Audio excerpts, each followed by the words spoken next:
Finally, we are nearing the end. A cornered opponent will be surrounded by soul shields, and simply will not listen to what you have to say. It will probably pain you to condemn your classmate, but this is a class trial after all. You must argue against your opponent and destroy their soul shields. A high-speed dispute battle where you beat down a panicked opponent's excuses and nonsense. That's the bold type of— Sorry! The panic talk action. And I'm gonna say this right now, I am really awful at this version of this minigame. Panic talk action. We'll just shorten it to PTA. During PTA, you must destroy all your opponent's soul shields so you can deliver your final strike. In order to do that, you must destroy your opponent's remarks while following the tempo of the song. Time your button presses with a tempo meter as it moves across the screen. Now, the problem with this is, in the first game, you can at least go off the visuals and not listen to the music. You have to be able to listen to the music for this, and I've got about a quarter of a second or so delay, which is going to make this a huge pain. Match the tempo marker by pressing the X button or touch and hold the right side of the screen, and you'll be able to lock onto the opponent's remark. Keep pressing it, you'll be able to lock onto multiple remarks at the same time. Afterward, you release the X button or your finger from the screen in time with the tempo marker. It will intercept the locked remark and destroy it. By destroying remarks, you'll be able to damage the soul shields, protecting the opponent, and destroy them. However, if you cannot destroy their remark within the time limit, you'll end up getting hurt. During PTA, you can press the start button to review the controls. But for this PTA, just focus on pressing the X button. Please wait for another time for the other features. Do this consecutively and you'll start a combo. Keep this going, you'll initiate a tempo up. On the flip side, if you keep missing, you'll find yourself in a tempo down situation. The song changes, the tempo changes. This will alter the timing for each button. Please be careful. Last but not least, let me tell you about the final blow. If you destroy all your opponent's soul shields, they will start to give their final argument. And if that happens, 4 words will be displayed on the top, bottom, left, and right sides of the screen. Each of those 4 words corresponds to the circle button, triangle button, square button, and X button. If you press the buttons in the right order, you will be able to compose the words of your final strike. Of course, you can also use the touchscreen to tap the 4 words on the top, bottom, right, and left sides, and compose the final strike. Please make your arguments while searching for the words that will trump your opponent's final argument. Also, if you don't deliver your final strike within the time limit, the opponent's soul shields will recover. Well then, good luck, and have fun. What the hell you saying, you double cutter, eh? He said, oh, what the hell are you even saying, you stupid country hip? I guess we have no choice but to somehow find out for ourselves. If the iron skewer is the weapon, then hiding it in the kitchen would be the easiest way to slip it by. But Yakuya and I checked the kitchen pretty thoroughly before the party started. Which means, was the weapon already hidden somewhere we couldn't find it? Could it have been in an unexpected place? Where would that be? Where did he hide a long weapon like an iron skewer? Think carefully. I'm not hiding that thing! He said, I'm not hiding anything. I'm hiding that thing! I'm not hiding anything! I must reveal to Teru Teru the conclusive evidence that proves he's the killer.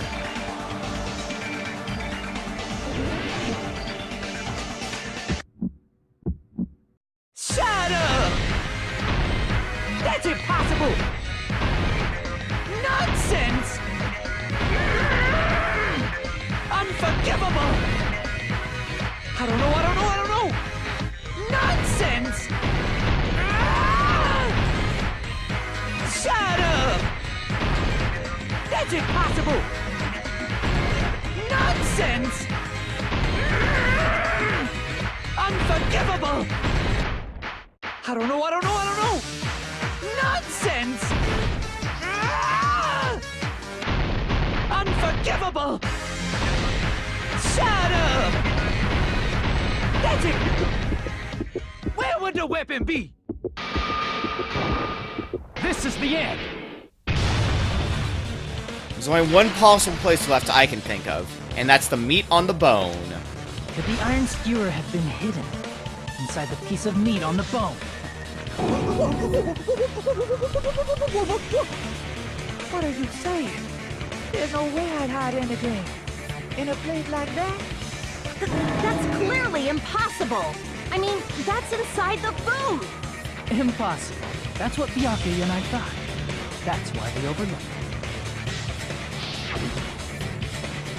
Seems there are no dangerous items like that skewer in the churrasco earlier inside that pile of food. That appears to be the case. I wouldn't have known what to do if he said fish bones and meat bones were also dangerous items. But in fact, the only place you could hide the weapon was inside the food that couldn't be inspected.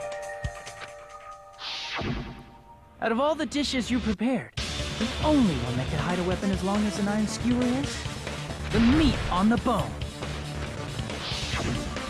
What now? I'm using my right to remain silent. There's no way that exists here. We need to confirm this now! So if we eat that tasty-looking piece of meat and find the iron skewer inside, bullseye! All right. Monokuma or Monami, one of you hurry and bring over that piece of meat. 1 minute. Just give me 1 minute. I'll eat the whole thing! Wait, now hold on a second. Time out, time out. What are you doing? Hurry up and bring it over. About that. Bye, Monokuma! Huh? Where did Monokuma go? I'm right here! Oh. I'm already eating it! A bear that eats meat! Wait, now that I think about it, that's pretty normal. What is this? So yummy! Damn it! That's my meat! I've never eaten anything like it in my entire life! The taste brings me back to my days in the wild. Well, Teru did say that they are the world's tastiest dishes. This is bad. Seriously, this is really bad. My. There's something inside the meat. Look what came out. Dun dun dun! It's the iron skewer. Isn't that? Is that an iron skewer? Check it out. The handle looks like it's made of bone. Pretty clever. The sword of destruction, encased in bone and sheathed in meat. It brought catastrophe unto Byakuya. As expected of Teru. Such a fantastic weapon from the ultimate chef. You're wrong. I'm not the killer. I'm not the kind of person who would kill someone.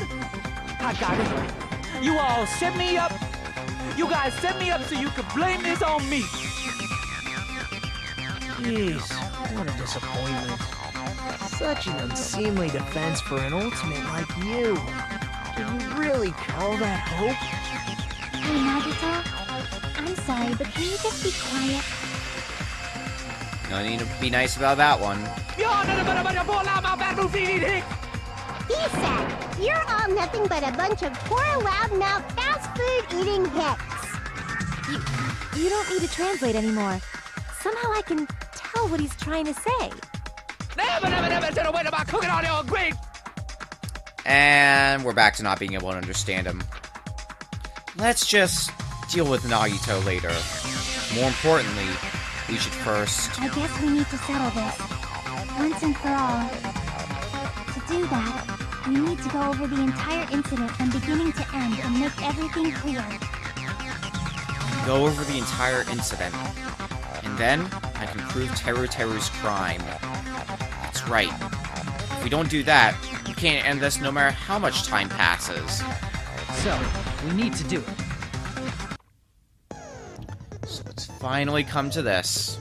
My throb is chesting. Every case has one last feature to bring the class trial to an end. This is the closing argument. In this phase, you'll give a complete summary of the case. you'll have to reproduce the order of events in the case in the form of a comic book. This reproduction is merely Hajime's imagination, so there will be gaps here and there. Gaps are areas where a number of pieces are missing.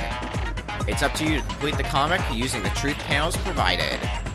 Around 3 to 5 truth panels will make up one set. In that one set, there will be correct panels placed among incorrect panels. If you use up all the correct panels contained in one set, it will switch to a new set. After that, if you fill in all the holes, you will clear the challenge. I'm pretty sure some of you already noticed, but it will be difficult to complete with so many gaps. Once you fill some in, it will become much simpler. For those of you who played the previous game, you might hesitate at first, but it's basically the same concept. Now then, when playing and solving the closing argument, there is a certain trick. If you move the vertical onto the gaps on each page, it will display hints at the top of the screen. This type of hint will ask what kind of scene is drawn in that gap. Also, if you move the reticle onto a truth panel, it will display hints as well. The hint explains the scene contained in that panel. Put together these two hints and think carefully. Of course, don't forget there will be a time limit. Well then, good luck and have fun. Wouldn't be Danganronpa without the closing argument. So, we aren't given all of the panels right off the bat. We're just given some of them. Once we place the correct ones, then the rest go away and we get the next set. The trick that we used in the first game still sticks here, so let me see if I can find an example of this. Yeah, here's an example. We see this scene here, and we see that exact same one here, so that means this one is a fake. Alright, so let's start working on this then.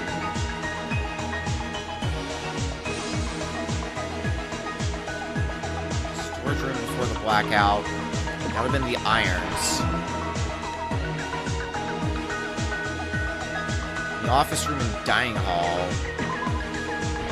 That's the thing set to 11:30 p.m. The Duraludin case is here, so that's probably a fake. In fact, not only probably, that is. Who did Byakuya see? That would have been Nagito trying to go under the table. Alright. Well, we can tell this panel's a fake. The office room where the blackout occurred. The air conditioner turned on there, along with the one at the dining hall.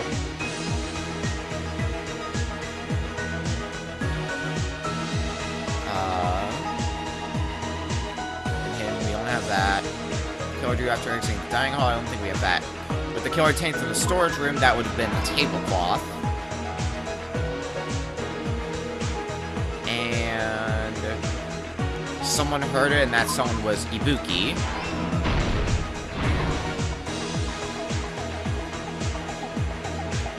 Found under the table, and we don't have that yet.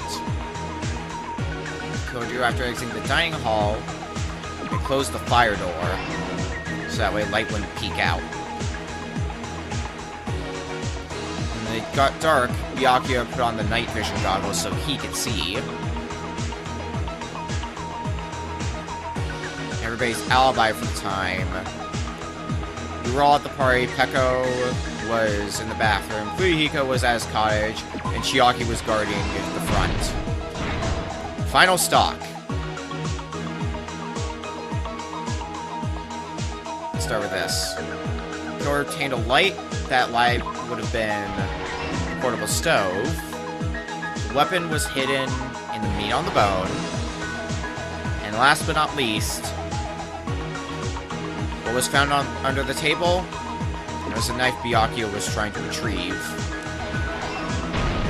Here's everything that happened in this case.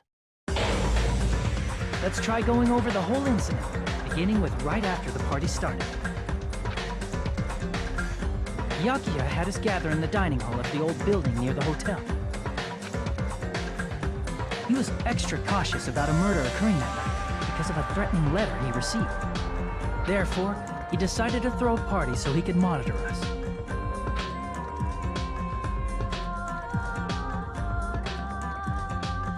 Though one person didn't come, the rest of us assembled at the dining hall, and the party was underway. But at that time, the trap set by a certain someone was already in motion. They plugged 3 irons into the outlets in the storage room, which nearly capped the power usage. Additionally, they prepared something else that would activate at 11:30 p.m.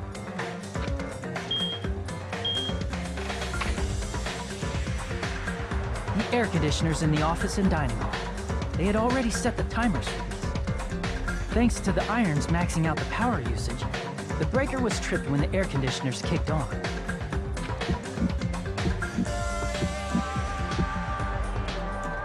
Since the windows in the old building were covered, the blackout plunged the dining hall into total darkness. But when that happened, Byakuya took out a specific item that he brought in his case. That item was the night vision goggles. Byakuya was so concerned about a murder occurring that he brought a variety of security equipment with him. When he put on his night vision goggles, Byakuya witnessed a certain someone making a suspicious move.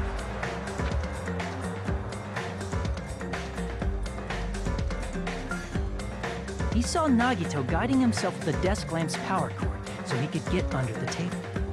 That's right, everything up to that point was all part of Nagito's plan. The murder warning to Byakuya, the source of the blackout, it was all Nagito. While the blackout was happening, someone else, the real killer, began making their move in the kitchen. The killer probably already knew about Nagito's plan, so they knew a blackout was coming. That's why the killer prepared all the items they would need to commit their crime in the dark beforehand. They needed a light source, which was provided by the portable stove in the kitchen. They needed a weapon, too.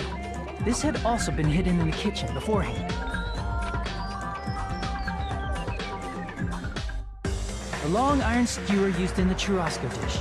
The killer hid that inside that meat with the bone in it. With the weapon and portable stove in hand, the killer stepped out into the hallway. First, they closed the fire door in the hallway so their light source wouldn't peek toward the dining hall.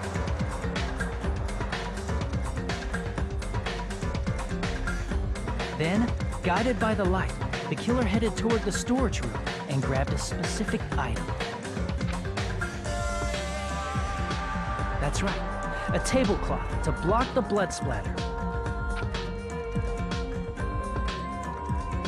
With this, the killer finished their preparations and snuck under the floorboards through the secret passage.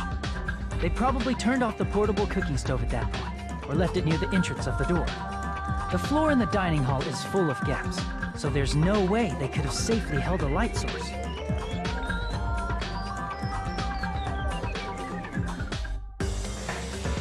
But thanks to the glowing mark they painted earlier, the killer was able to get beneath the table.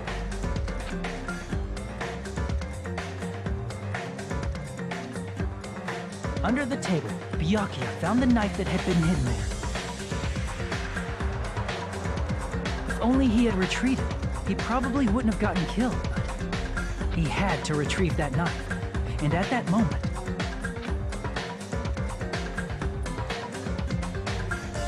the killer lurking beneath the floorboard stabbed straight up with the iron skewer. The killer had been waiting in the dark for the moment when the glowing paint began to move. After they murdered Byakuya, the killer purposefully shouted from beneath the floorboards to make it seem like they were still in the dining hall. Afterward, they came out from underneath the floorboards and rushed back to the kitchen. And then, after hiding the murder weapon in the kitchen, they rejoined the group as if nothing had happened. There's only one person who would have been able to commit this crime. Especially if that person is someone who'd think of an unexpected way to hide a weapon inside food.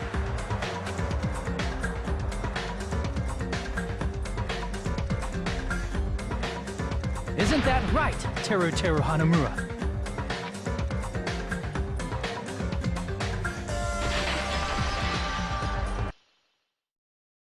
So what happened?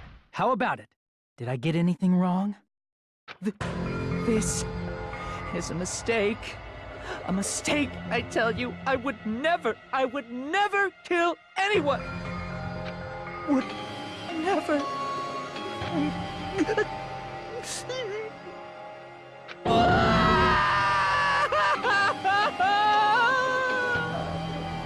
It seems this is the end.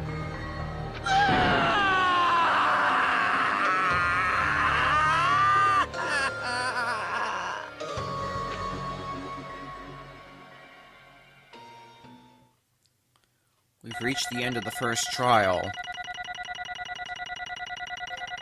Through some miracle. Man, what did I only get 94 points on? Oh well. I'll go fix that sometime later.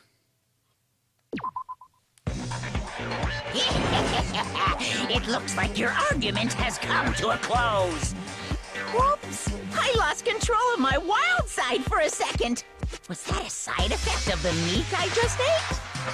Well, putting that aside, let's move along to the nerve-wracking voting time! Now then, please pull the lever in front of you and cast your vote. Oh, just a reminder, make triple sure you vote for someone. If you don't vote, I'm gonna eat you up just like that meat from earlier. Why did this happen? Who will be chosen as the blackened?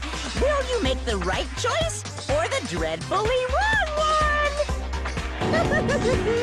Such heart-pounding excitement!